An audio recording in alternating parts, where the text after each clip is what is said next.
नमस्कार, आप देख रहे हैं भारत क्रांति न्यूज और मैं हूं आशु झा। आज हमारे पास एक बेहद गंभीर मामला सामने आया है। मामला है उत्तर प्रदेश के अयोध्या से, जहां के सांसद अवधेश प्रसाद के बेटे अजीत प्रसाद पर एक किसान रवि तिवारी की जमीन हड़पने, धमकाने, अपहरण और जबरन पैसा वसूलने जैसे गंभीर आरोप लगे हैं। पीड़ित पक्ष ने प्रशासन से सुरक्षा की गुहार लगाई है और भारत क्रांति न्यूज को दिए एक विशेष इंटरव्यू में अपनी आपबीती सुनाई। पीड़ित परिवार का कहना है कि उन्हें लगातार धमकियों का सामना करना पड़ रहा है और उनकी जमीन को जबरदस्ती हड़पने की कोशिश की जा रही है।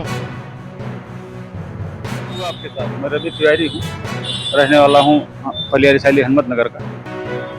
4-5 महीने पहले मैंने इनको एक जमीन पे मैंने बयाना डाला था, नहीं लिखवा पाया तो तिलकराम प्रधान जी के माध्यम से हमने बताया जो है आप जमीन बेच दीजिए। तो प्रधान जी जो है तीसरे-चौथे दिन हमसे बताया कि इसको बैनामा करवाना है। किसान को लेके हम आए, बैनामा हुआ, उसमें 1 लाख रुपए का बैरर चेक हमको मिला। वही चेक हम जो है पैसा ले लिए। अब 15 दिनों से 20 दिनों से लगभग जो है ये पैसा हमसे जबरन वसूलने का प्रयास किया जा रहा है। तो कहाँ आपने गुहार लगाई इसको लेकर, किसको आपने ज्ञापन दिया इस मामले में? हमने जो है जिस दिन हमारे साथ घटना हुई तहरीर दिया, दूसरे दिन हमारा FIR दर्ज हो गया। हमारी सुरक्षा व्यवस्था देख ली जाए बस, और आगे जो देखा। इस पूरे मामले में भारतीय किसान संघ के काशी प्रांत मंत्री अनिल मिश्रा भी पीड़ित परिवार से मिलने के लिए अयोध्या पहुंचे। उन्होंने प्रशासन की कार्रवाई पर नाराजगी जताई और आरोप लगाया कि प्रशासन इस मामले में निष्पक्षता से काम नहीं कर रहा है। एक किसान से उसकी जमीन का कीमत वसूल करना, और वो भी जो है एक ऐसे तरह से जो है जो मैं कह सकता हूँ कि वो वसूली का काम करना, एक प्रतिनिधि और प्रतिनिधि के परिवार को शोभा नहीं देता। आप देखिए ना, इसको मैं भी घर गया था, इनके मूंगफली की दुकान लगाते हैं, छोटा सा परिवार, सहमा हुआ परिवार था, रिश्तेदार बेचारे आके बैठे हुए। एक सांसद का बेटा अगर वसूली करेगा तो प्रदेश की क्या स्थिति है? आज उसने जो है उस व्यक्ति ने एक सामान्य किसान को, मुझे जानकारी मिली, हमारे परिवार के सदस्य जैसे लोग, उनको उठा करके ले गया, मारा पीटा और पैसा भी लिया। ये इसको आप किस प्रकार का जो है बात मानेंगे? कल ये सदन में जाते हैं जहाँ ये सब बड़ी बड़ी बातें वहाँ करते हैं कि हमने ये कर दिया, हमने वो कर दिया, हम इतना विकास कर रहे हैं। एक सामान्य किसान के साथ उनका जो बर्ताव रहा है, क्या यह क्षमा योग्य है? क्या कार्रवाई तो हुई है अभी, और क्या चाहते हैं? मैं इस कार्रवाई से संतुष्ट नहीं। मैं आरोपी कहूंगा, आरोपी के जो साथ वाले लोग हैं वो उसको राजनीतिक रंग देना शुरू कर दिए।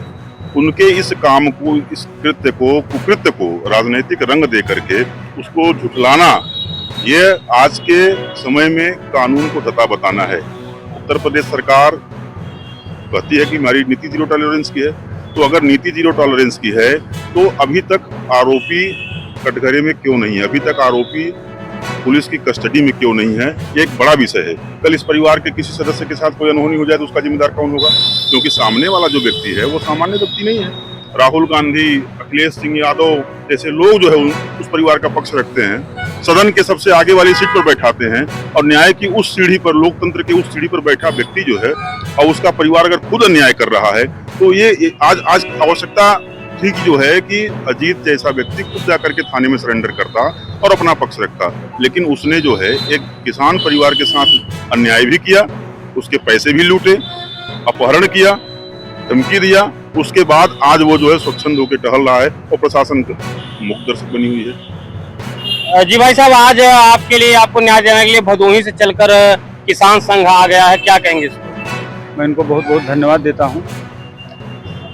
भैया आए, परिवार से भी मिले, हमसे भी मिले, और उम्मीद करता हूँ कि हमें जो है न्याय जरूर मिलेगा। वो भदोही किसान संघ के जिला अध्यक्ष हैं, आज अयोध्या में आ गए हैं, किस मामले में आए हैं? किसान के साथ अत्याचार हो रहा है और कोई भी किसान बर्दाश्त नहीं करेगा। महाराज का सरकार है, महाराज सबको न्याय दे रहे हैं, तो हमारे किसान भाइयों के साथ भी न्याय होना चाहिए, गुंडागर्दी नहीं होना चाहिए। यदि आप सपा के सांसद हैं, विधायक हैं कुछ में, तो इसका मतलब आप अपना दबदबा करके किसी को आप किडनैप नहीं करेंगे। पूरा परिवार किसान भाई का सामा हुआ है। हम लोग तो गए वहाँ पर देखें, जो है पूरा परिवार सामा हुआ है। स्वयं आप देख रहे हैं किस प्रकार से इनकी हालत हुई है, तो ठीक नहीं है। आपको बता दें, यही अनिल मिश्रा कुछ दिन पहले भदोही के विधायक जाहिद बेग के खिलाफ मुखर हुए थे, जिनके ऊपर किशोरी को आत्महत्या के लिए उकसाने का गंभीर आरोप लगा था, जिसके बाद उनके खिलाफ केस दर्ज हुई और फिलहाल वे जेल में हैं। इस पूरे प्रकरण ने प्रशासन और राजनीतिक हलकों में हलचल मचा दी है। हमारे संवाददाता ने इस पूरे मामले पर प्रशासन से भी प्रतिक्रिया लेने की कोशिश की, लेकिन अब तक कोई ठोस जवाब नहीं मिल पाया है। तो ये था अयोध्या का बड़ा मामला, जहां किसान की जमीन पर कब्जे के आरोपों ने नई बहस को जन्म दिया है। इस मामले से जुड़े हर अपडेट के लिए आप जुड़े रहिए हमारे साथ। मैं हूं आशु झा और ये है भारत क्रांति न्यूज, सच के साथ क्रांति की आवाज। धन्यवाद।